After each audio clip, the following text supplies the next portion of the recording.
வணக்கம் மாணவர்களே, உங்கள் எல்லோரையும் ரோஜா தோட்டம் சேனலுக்கு அன்போடு வரவேற்கிறேன். மாணவர்களே, நம் நினைவில் பாடத்துல சில பயிற்சிகளை நாம ஏற்கனவே பார்த்திருக்கோம். அதனுடைய தொடர்ச்சியை நாம இந்த வீடியோல பார்க்கலாம். அடுத்தது 9வது பக்கத்துக்கு வாங்க. முதல் எழுத்தை மாற்றினால் கிடைக்கும் சொல்லை எடுத்து எழுதுக. இங்க மயில் கொடுத்திருக்காங்களா?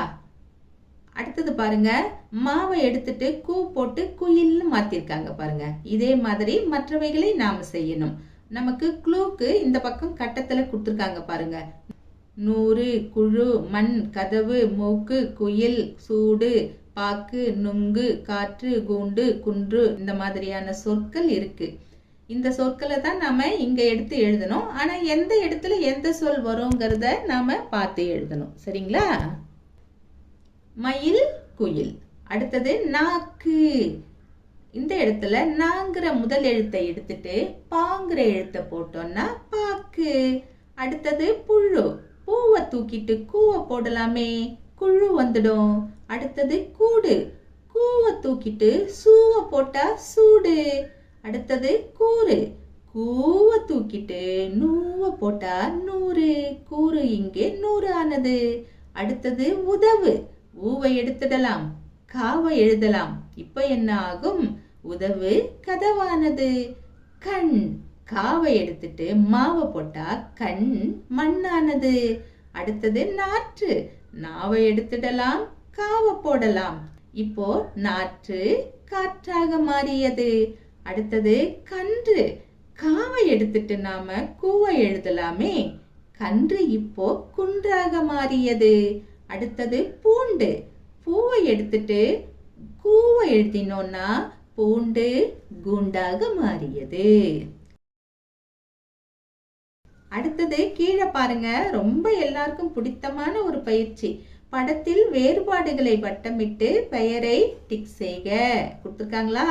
மேலையும் கீழையும் ஒரே மாதிரியான படம் இருக்கு. ஆனா பாருங்க, உத்து பார்த்தோம்னா நமக்கு வேறுபாடுகள் கிடைக்கும். அது என்னென்ன இருக்கோ அதை மட்டும் நாம டிக் பண்ணா போதும்.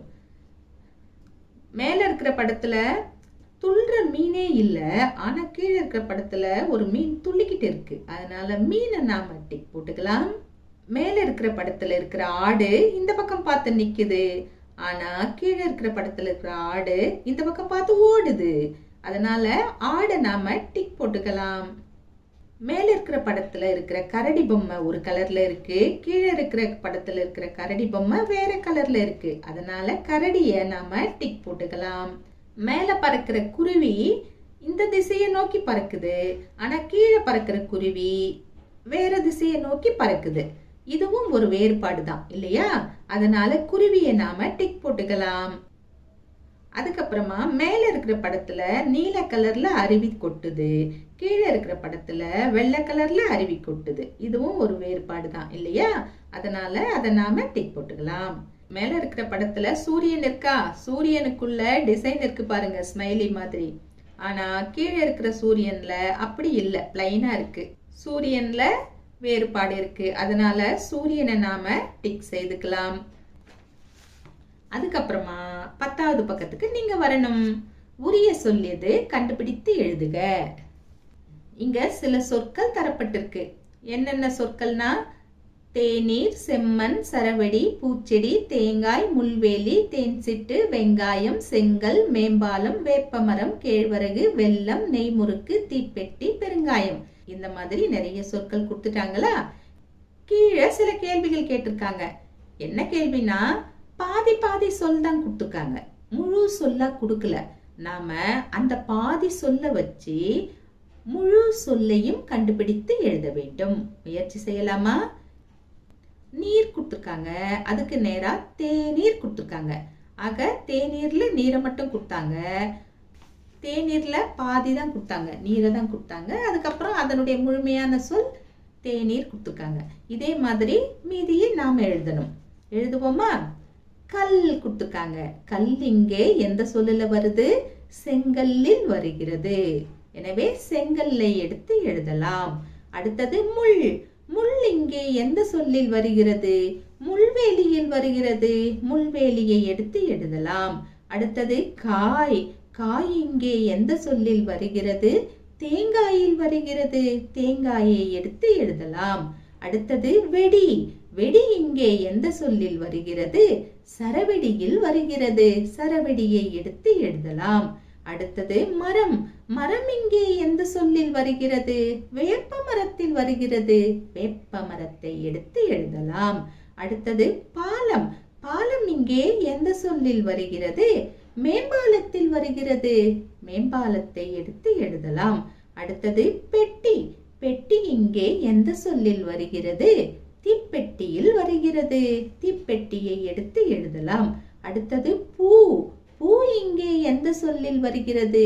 பூச்செடியில் வருகிறது. பூச்செடியை எடுத்து எழுதலாம். அடுத்தது மண்.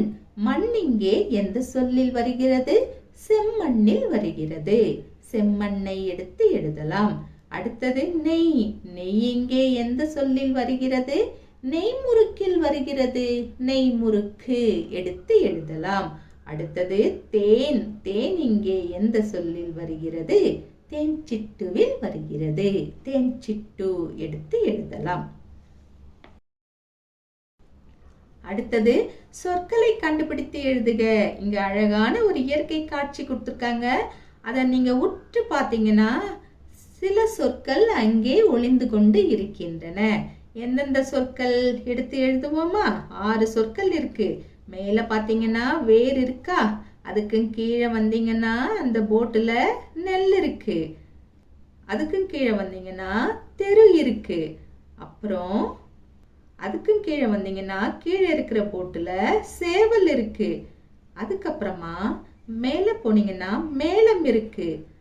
அதுக்கு மேலேயே வந்து செடி இருக்கு. என்னென்ன சொற்கள் இருக்கு? வேர், நெல், தெரு, சேவல், மேளம், செடி. இந்த சொற்கள் எல்லாம் இங்கே காணப்படுகின்றன. இதெல்லாம் எடுத்து எழுதிக்கோங்க. அடுத்தது பாருங்க. அடுத்த பக்கம் 11வது பக்கத்துல ரொம்ப எளிதான ஒரு பயிற்சி காணப்படுகிறது. சொல்லுக்குள் உள்ள சொற்களை எடுத்து எழுதுக. ஒரு சொல் தான் கொடுத்திருப்பாங்க. ஆனா அதுல 2 சொற்கள் ஒளிந்து கொண்டு இருக்கும். ரொம்ப எளிதா நாம எழுதலாம். அப்படியே பிரிச்சு எழுத வேண்டியதுதான். பார்த்துலாமா? அவங்களே கொடுத்திருக்காங்க பாருங்க. முருங்கைக்காய் கொடுத்திருக்காங்களா? அதுல 2 சொற்கள் என்னென்ன கொடுத்திருக்காங்க? முருங்கை காய். 2 சொல் வந்துருச்சா? இதே மாதிரி மற்றவைகளை நாம் செய்ய வேண்டும். தொடர் வண்டி. இதுல 2 சொல்ல நாம எழுதணுமே. எப்படி எழுதுறது? தொடர் வண்டி. 2 சொற்கள் வந்துடுச்சா? அடுத்தது நெருப்பு கோழி. இதுல எப்படி 2 சொற்களை எழுதுறது? நெருப்பு கோழி வந்துடுச்சா?